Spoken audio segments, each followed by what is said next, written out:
One of the things I've said often to my senior management, if you are really good and you're as exceptional as you report that you are during the interview process, your performance will aid in terms of a success.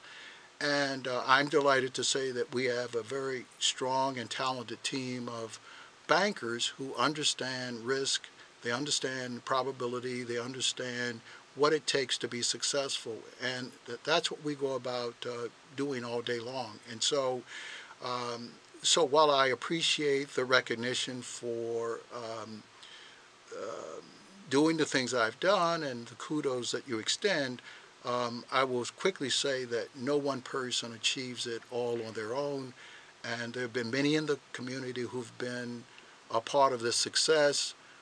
I will tell you that way back when we were raising money, folks like Kwesi Mfume, when he was a radio announcer, allowed me to come on the radio and raise capital. And I remember when you were a younger guy, invited me to your program and allowing me to talk about the bank. And your colleague, Senator Young, invited me in to talk about the program.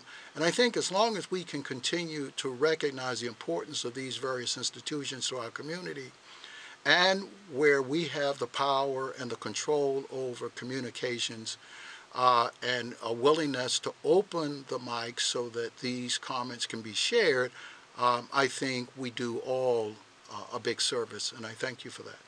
Mr. Haskins, we've been doing this Black Wall Street series for the past 3 years, and it was prompted by learning when I learned about Tulsa, Oklahoma.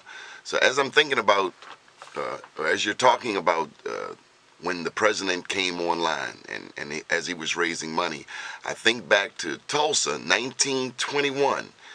600 black businesses in a 35 square block area.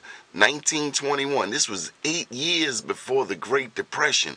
And what I'm getting to is, I just heard you essentially say that black people have always had a mastery of finances.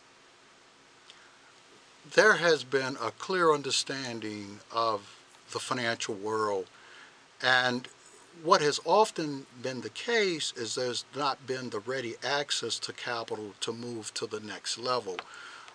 What many of our businesses learned to do, and quite effectively, was to manage their growth through their own income streams, reinvesting the money that they generated through the products or services that they provided. And when you have that occurring, what you get is a clear understanding of how to manage the resources that you have available to you. And so we find that many of these companies and many of these businesses have histories that date back 50, 60, 100 years in many cases.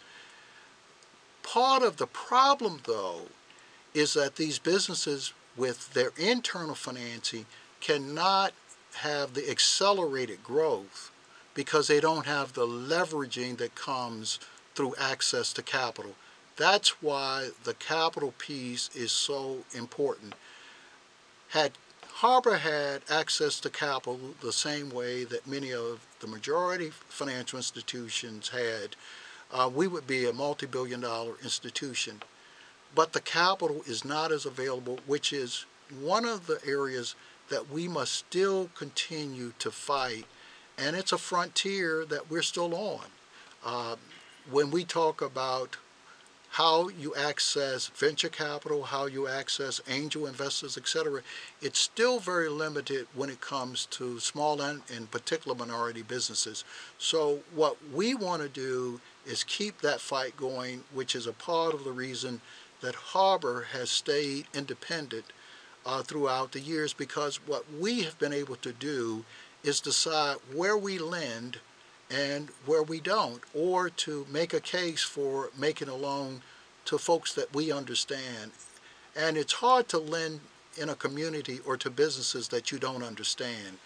And that's been a part of the challenge. And so our commitment is to lending in communities and lending to businesses that we know, we understand, but more importantly, we appreciate how vital they are to the success of the community.